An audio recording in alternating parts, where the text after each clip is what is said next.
이 세상도 똑같습니다. 사단이 세력을 쥐고 있는 것이 이 세상이에요. 그러면 예수님께서 왜 병자를 고치시고 죽은 자를 살리셨을까?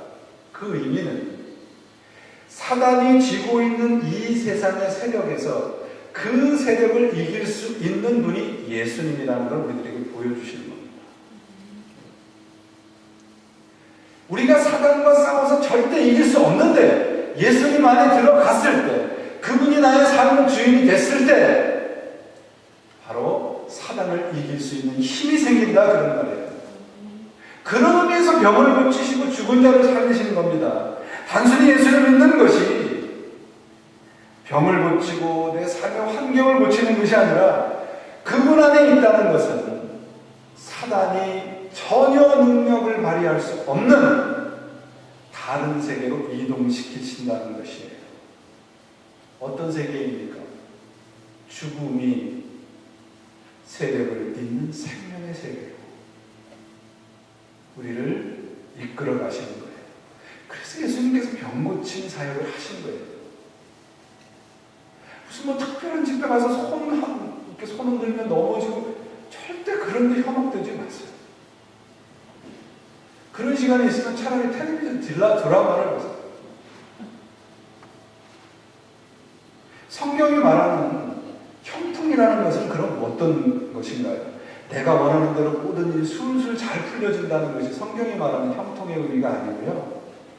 내가 내 삶에 주어진 상황이 어떨지라도 그것이 하나님이 주신 것을 알고 믿기에 평안할 수 있는 거예요. 그게 형통한 사람이에요. 이런 의미에서 우리는 예수를 믿으면 모든 것이 어떻게 돼요? 형통해져요. 왜요? 내가 지금 어려움을 당하면 그걸 주신 분이 사단이 아니고 하나님이라고 하는 걸 믿어지거든요. 하나님이 나에게 그런 상황을 주셨으면 그 상황을 풀어가신 분은 누구신가요? 하나님이시거든요. 그래서 우리는 이 세상을 향해서 평안의 복음의 신을 신고 있어야 합니다. 평안의 복음이에요. 이 세상의 흐름 속에서 복음의 신을 신고 버티고 서 있으셔야 돼요. 버티고 서 있는다는 말은 세상과 다르다는 겁니다. 이 세상의 목적, 가치, 그런 것과 다른 겁니다. 그럼 어떤 분들은 이렇게 불평할 수 있어요. 나 혼자 그렇게 산다고 세상이 변하나? 안 변하죠. 안 변하는 것 같죠. 그러나 여러분, 거대한 강의 물줄기를 막기 위해서는 작은 돌서부터 쌓아야 하잖아요. 나 혼자라도 세상에 거슬려서 서 있을 때 바로 나를 통해서 하나님의 복음의 놀라운 역사가 작게 남아 일어나게 되는 겁니다. 큰일 하려고 하지 마세요. 내가 있는 자리에서 하나님의 사람을 살아가세요. 그것이 평안의 복음의 신을 신고 다니는 겁니다. 곧 평안의 복음의 신을 신고 가는 방향이 세상이 아니고 십자가란 말이에요. 부활의 장소라는 말이에요. 다르다는 겁니다. 우리가 세상과 함께 살아가지만 우리의 가는 것과 목적과 가치는 다르다는 것을 보여주라는 말씀이 평안의 복음의 신을 신으라는 것이에요. 복음이라는 말씀은 좋은 소식이라는 뜻이잖아요. 그럼 누구에게 좋은 소식인가요? 그걸 믿는 사람에게. 세상에게는 예수님께도 말씀하셨어요. 내가 칼을 주러 오셨다고 말씀하셨잖아요. 믿지 않는 사람에게는 복음이 아닙니다. 믿는 사람에게는 복음이죠. 그러므로 우리가 평안의 복음의 신을 신고 살아간다는 것은 하나님이 원하시는 곳을 가기 위함입니다. 이 신을 신고 내가 원하고 좋아하는 곳으로 가지 않고 하나님이 원하시는 곳으로 가는 거예요. 이 세상에는 편안함과 안락함은 있을지라도 평안은 없어요. 진정한 평안은 복음의 신을 신을 때 있습니다. 곧 복음 안에서 살아갈 때 있습니다. 진리로 띠를 띠고 의로 무장을 하고 신을 신고 일어서지 않으면 우리의 인생은 헛것입니다. 하나님 원하시는 길을 걸어가셔야 돼요. 근데 어떤 분들은 하나님이 신고 내가 신어야 할 신을 하나님이 신고 걸어가시고 그 혜택만 나에게 주세요라고 믿는 사람들이 있습니다. 복음의 신을 신고 걸어가라는 말씀은 전도에만 한정된 말씀이 아니에요. 우리의 삶을 살라는 것입니다.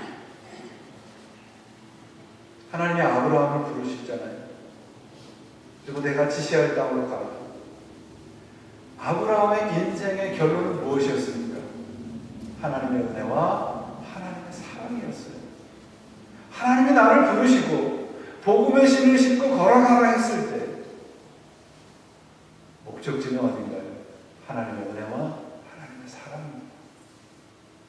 그래서 우리는 그 길을 걸어갈 수 있는 거예요. 교회들을 안타까운 마음으로 바라보면 교회가 하나님의 몸된 교회로서 해야 할 일을 하지 않아요. 교회가 몸집을 자랑하고 세상에다 영향력을 미치는 것이 어떤 선한 일을 하고 정의로운 일을 하는 것으로 세상에 영향력을 미치려고 합니다. 여러분, 교회가 세상에 영향력을 미치는 길은 단 한 가지예요. 뭐예요? 십자가예요. 복음뿐입니다. 그 길을 걸어갈 때에만 세상이 변하고 세상이 나에게, 우리에게 항복을 하는 겁니다. 그러므로 우리가 교회로서 첫 번째 해야 할 일은 그분의 말씀 앞에 우리의 필요와 욕심을 내려놓는 거예요. 그것이 헌신입니다. 요셉이 얼마나, 성경에 보시면 요셉이 얼마나 많은 고난을 당했습니까? 시편 105편에 보시면 17절 19절 말씀에 한 사람을 앞서 보내셨으며 요셉이 종으로 팔렸도다. 그 발이 착고에 상하여 그 몸이 쇠사슬에 매었으니 곧 여호와의 말씀이 응할 때까지라. 그 말씀이 저를 단련하였도다.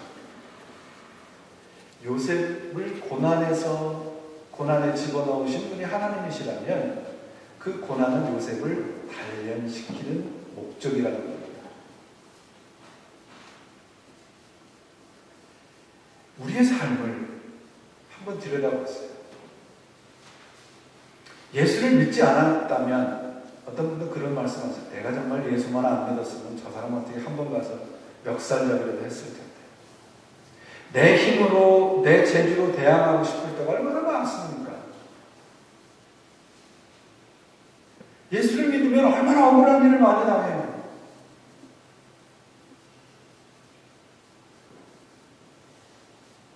세상은 우리가 예수를 믿는다는 것을 이용을 합니다.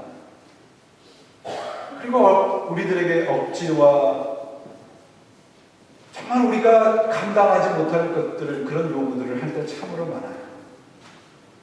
그럴 때 어떻게 해야 할까요, 여러분? 우리 발에 평안의 복음의 신이 신겨져 있다는 것을 다시 한번 확인하는 겁니다. 그래야 억울해하지 않을 수 있어요.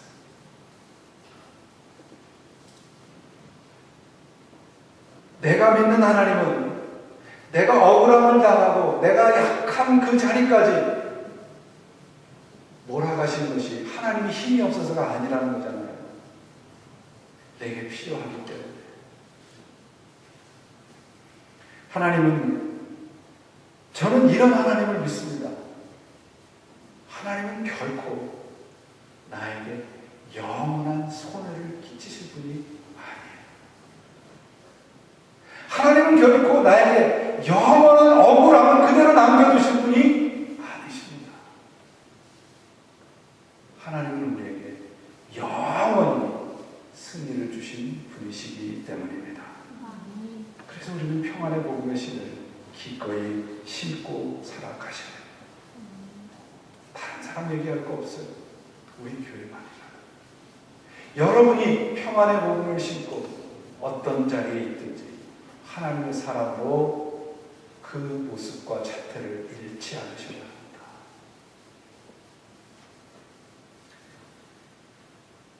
신을 신고 세상을 향해 서서 복음이 주는 믿는 사람들이 갖고 있는 하나님만이 우리들에게 주실 수 있는 평안함을 잃지 않는 삶을 살아가시기를 바랍니다. 사랑하는 여러분, 평안의 복음을 심으라 이 말씀은 우리 그리스도인들은 세상과 다른 것을 바라보고 다른 것을 향해 가는 존재임을 우리의 삶의 현장에서 보여주라는 말씀입니다. 세상에 지지 말으셔야 합니다. 하나님의 말씀을 우리의 삶의 현장에서 우리의 발로 해석해내지 않으면 결코 우리는 세상에 평안하다고, 나는 예수를 믿어서 평안하다고 증명해낼 길은 없습니다. 예전에 한번 제가 여러분에게 여쭤봤는데요. 이런 책이 나왔더라고요. 여러분은 예수님의 팬입니까? 아니면 예수님의 제자입니까?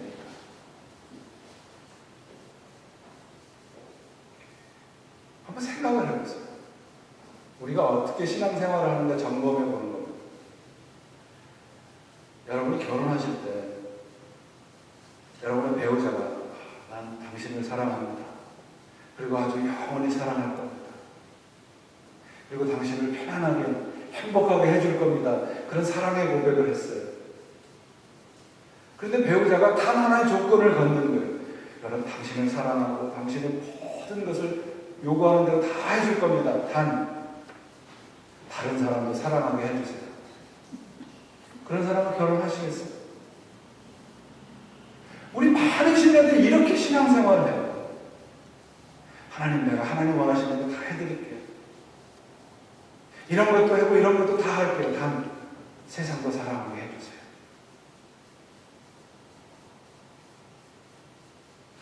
이런 사람들이 팬이라는 거예요. 예수님의 팬. 이번 주간에 읽었던 책 가운데 제가 책 제목이 Not a Fan이라는 책이에요. 한국말로는 제자입니까? 팬입니까? 라는 책 제목이 있었습니다. 우리 그리스도인들이 세상과 다른 과정과 가치와 목적을 가지고 살아간다는 것을 보여주지 못하면 이 세상은 예수님의 제자가 아닌 예수님의 팬으로만 가득 찰 거라고 그런 말씀입니다. 하나님의 십자가와 부활의 복음으로 사는 예수님의 제자로 살아가시길 바랍니다. 저는 이 오늘 설교의 그 결론을 이 Not a Fan이라고 하는 이 책의 에필로그에 기록된 내용을 가지고 설교를 마치려고 합니다. 이 책의 에필로그에 이런 게 기록이 되어 있어요. 윌리엄 보든이라고 하는 사람의 그 삶에 대해서 기록이 되어 있는데요. 이 사람은 낙농회사의 재벌의 상속자로 태어났습니다. 그리고 예일과 프리스턴 대학과 대학원에서 학위를 취득을 했어요. 대학을 졸업을 하자 부모가 세계 여행을 한번 해보고 와라. 그리고 그는 유럽, 아시아, 그리고 중동을 여행하면서 복음이 닿지 않는 곳으로 하나님께서 부르신다는 것을 소명을 받습니다. 그리고 첫 번째, 하나님의 소명을 받았을 때 그가 성경책에 써놓은 글이 No reserve, 하나도 남김없이 하나님에게 드리겠다는 거죠. 그리고 그는 하나님의 소명을 받고 예일 대학에서 성경 공부 그룹을 만듭니다. 그로 인해서 이 윌리엄이 예일 대학의 4학년이 됐을 때 1000개가 넘는 성경 그룹이 그 대학 안에 생기게 돼요. 그때 두 번째 성경책에 그가 기록해낸 글이 No retreat, 후퇴 없이. 그리고 그는 중국으로 선교를 갑니다. 그곳에서 선교를 하다가 이슬람 지역의 선교의 소명을 받고 다시 이집트로 가요. 거기서 척수망염에 걸려서 세상을 떠납니다. 그가 세상을 떠났을 때 그의 나이가 25이었습니다. 그가 죽고 난 다음에 그의 성경책 마지막에 이런 글이 쓰여져 있습니다. No regret. 후회 없이. 25의 삶을 살았지만 하나도 남김없이, 후퇴 없이, 그리고 후회 없이 살려고 애를 썼던 하나님의 한 제자의 삶을 기록해 놓고 있습니다. 이것이 하나님의 전신갑주를 입고 살아가는 십자가의 군사의 모습입니다. 팬들이 환호하는 그런 오늘날 교회 앞에서 하나님의 제자로서 오늘 여러분의 신에 하나님만이 줄 수 있는 평안의 복음의 신발이 신겨져 있는 것을 인식하시고 세상을 향해 나가서 하나님만이 줄 수 있는 그 평안함을 세상에 보여주시고 함께 누리시는 진정한 제자의 삶을 살아가시기를 주님의 이름으로 축원드립니다. 아멘.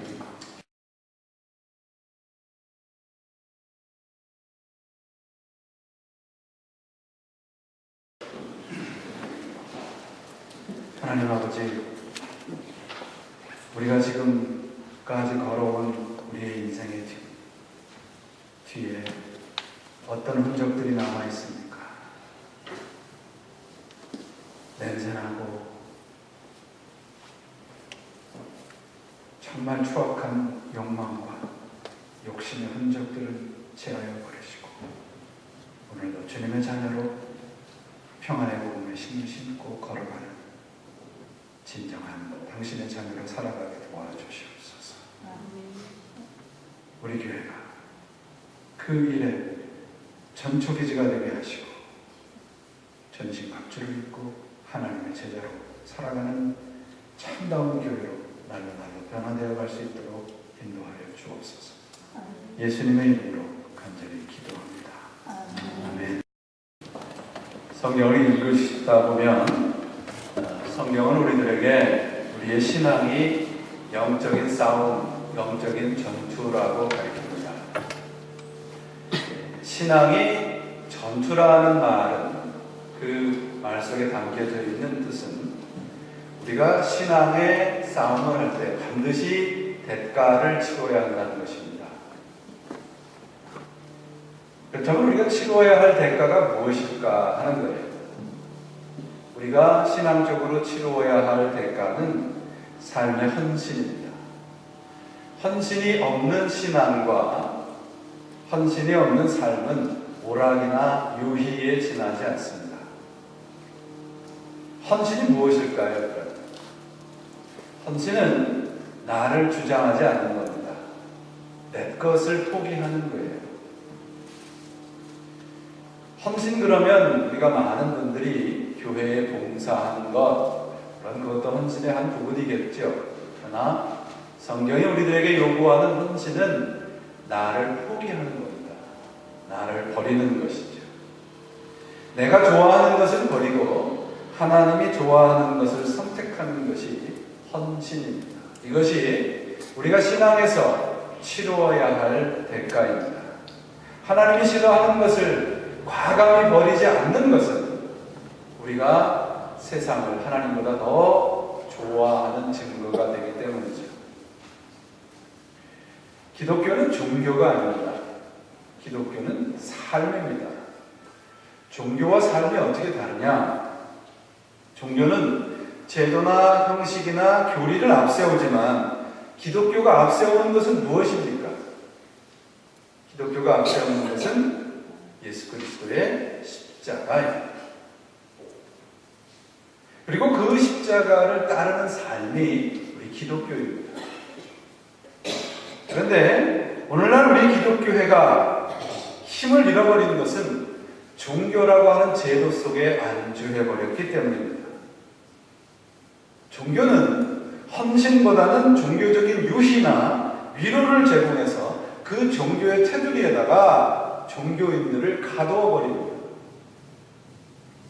기독교가 하나의 종교의 형태를 갖추고 있습니다. 물론 그러나 그 안에 안주하게 될 때에 곧 십자가를 버리고 내가 좋아하는 것을 쫓아가게 되고 하나님의 이름으로 세상적인 위로를 제공할 때에 기독교는 힘을 잃어버리고 능력을 잃어버리게 되는 것입니다. 종교인과 그리스도인을 어떻게 구분할 수 있을까요? 종교인은 이런 사람들입니다. 주일마다 교회 오는 것, that's okay. 헌금하고 교회 봉사하는 것, 그것도 괜찮아요. 사람이 많은 식당에서 조금 창피함을 무릅쓰고 식사기도 하는 것, 그것도 괜찮아요. 종교인은 여기까지입니다. 종교인이라고 부르는 사람들은 예수 그리스도의 십자가를 통해서 내 삶이 방해받는 것을 좋아하지 않아요. 하나님의 말씀으로 감동을 입고 감격은 하는데 성령의 도전을 애써 외면하려고 합니다. 저희 교회를 다니시다가 성도님이 옮기신 다른 교회로 가신 그분의 왜 옮기셨는가 제가 이유를 물어봤어요. 그랬더니 이유는 제가 싫대요. 예배 때마다 하나님의 말씀을 전하는데 그 말씀이 한마디로 쉽게 말하면 스트레스가 되신다는 거예요. 삶이 더 힘들어지고 스트레스를 받기 싫어서 그저 마음의 위로가 되고 평안이 되는 그런 말씀을 찾아 떠난다고 했습니다. 저는 그분을 비난할 목적으로 이 말씀을 드리는 것이 아닙니다. 왜냐하면 많은 사람들이 그렇기 때문이죠. 여러분들, 제가 여러분 하나님의 말씀을 전하는 데 있어서 가장 우선적으로 그 하나님의 말씀이 실천되어야 하는 것은 바로 여러분입니다. 이 말씀이 방송을 통해 나가고 많은 사람들에게 전파되는데 만약에 그 말씀의 흔적과 증거가 우리 제자교회 교인들, 저를 포함해서 여러분들에게 나타나지 않으면 그 말씀은 하나의 추상적인 그런 논리에 지나지 않습니다. 신앙이라고 하는 전투, 성경적인 가르침은 그것이 내게 불편해도 그것이 진리라면 쫓아가라는 거예요. 마음 편한 거짓을 분별할 줄 알아야 하는 겁니다. 그래서 전투라는 말을 사용합니다. 오늘 당장 내 마음에 뭉클한 편안한 거짓에 우리의 인생을 빼앗겨서는 안 됩니다. 내 길을 즐겁게 해주고 내가 원하는 말만 듣기를 원하는 오늘날 신자들에게 주시는 성경의 경고의 말씀이 있어요. 열왕기상 마지막에 22장에 보면 아합 왕이 그 사람입니다. 이 열왕기상 22장에 보면 이제 이 남왕국 유다와 북왕국 이스라엘이 그 당시에 가장 강대국이었던 지금의 시리아, 아수르의 위협을 받습니다. 그래서 원수 같은 두 남과 북이 하나가 돼요. 그래서 북왕국 왕의 아합 왕과 남왕국 왕이었던 여호사밧이 동맹을 맺습니다. 이 이스라엘의 전쟁이 있기 전에 항상 하나님의 뜻을 물었습니다. 하나님이 이 전쟁을 통해서 승리를 줄 것인지 우리가 뭔가 증거를 갖고 가야 되지 않느냐. 이건 그들의 신앙적인 전통이었습니다. 그래서 이 두 왕이 남과 북에 흩어져 있는 예언자 400명을 불러 모아요. 하나님은 도대체 뭐라고 말씀하시더냐? 근데 400명이라고 하는 예언자들이 이구동성으로 우리가 이길 것입니다. 하나님이 이기게 하실 것입니다. 그 말을 들었는데 여호사밧 왕이 뭔가 찜찜한 거예요. 그래서 당신들의 말과 더불어서 내가 신뢰하는 예언자의 말을 좀 듣고 싶다. 그래서 그 예언자, 이 여호사밧 왕은 미가야라고 하는 믿을 만한 예언자를 부릅니다. 미가야라고 하는 예언자를 부른다고 하니까 이 아합 왕이 싫어하는 거예요. 그 싫어하는 이유가 뭐냐면 그 사람은 내가 듣기 싫어하는 말만 골라서 한다. 그 사람을 부르지 말자. 그렇게 그렇게 얘기해요. 그 신하들이 그 미가야 예언자를 부르러 갑니다. 그 미가야 앞에 서서 신하들이 뭐라고 하면 위협을 해요. 가서 절대 왕이 싫어하는 말을 하지 마라. 미가야가 왕 앞에 섰습니다. 우리가 이 전쟁에 나가면 승리할 거냐? 미가야가 뜻밖에도 이길 것입니다. 그렇게 얘기해요. 전쟁에 나갑니다. 거기서 이스라엘은 처참한 패배를 당합니다. 아합 왕은 처참한 죽음을 당하게 돼요. 하나님이 미가야라고 하는 예언자에다가 거짓의 영을 집어넣은 거예요. 이유가 무엇인가요? 사람들이 듣기 좋아하는 말을 한번 해봐라. 그리고 그 말의 대가가 무엇인가 그들은 볼 것이다. 두려운 말씀입니다. 듣고 싶은 말만 찾아다니고 있는 오늘날 신자들에게 그 말이 하나님의 말씀이라고 착각하게 만드는 오늘날 교회들에게 주시는 경고의 말씀이죠. 하나님이 그렇게 만드신다고 그랬어요. 내 길을 즐겁게 하는 것이 진리라고 착각하게 만들어요. 결과는 멸망이에요. 이것을 분별하는 것이 신학적인 싸움이에요. 이 싸움이 없는 신앙에는 언제나 우리들은 열심히 멸망의 길로 걸어갈 수밖에 없다는 겁니다. 내가 하나님에게 요구하는 것이 이루어지는 것이 신앙이 아니고요. 하나님이 나에게 요구하는 것을 이루어 드리는 게 참다운 신앙인 겁니다. 그런 것에 귀를 기울일 줄 알아야 하는 겁니다. 여러 번 말씀드렸잖아요. 내가 좋아하는 것이 아니라 내게 좋은 것을 하셔야 돼요. 내가 좋아하는 것과 내게 좋은 것은 달라요. 신앙은 이 싸움을 하는 겁니다. 지난주일 말씀을 통해서 하나님의 군사가 되는 전신갑주를 입는 것에 대해서 말씀을 드렸습니다. 불필요한 것을 허리에 동여매고 가슴에 흉배를 붙이라고 그랬습니다. 가슴은 우리의 지정의가 있는 곳이에요.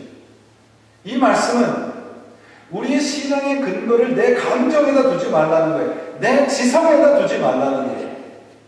내 신앙과 인생의 근거를 십자가에 두라는 얘기입니다. 왜?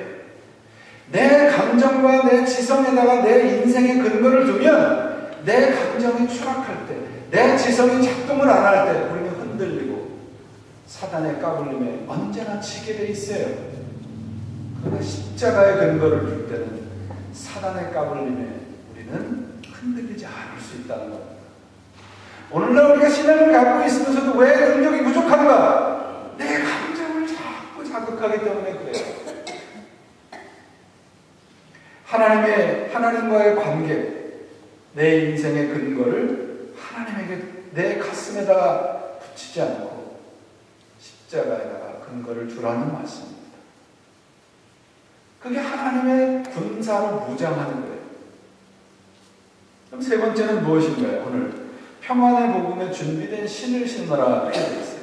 진리로 허리띠를 띠고 하나님의 의로 흉배를 붙이고 다음에는 어떻게 해야 해요? 일어서야 해요.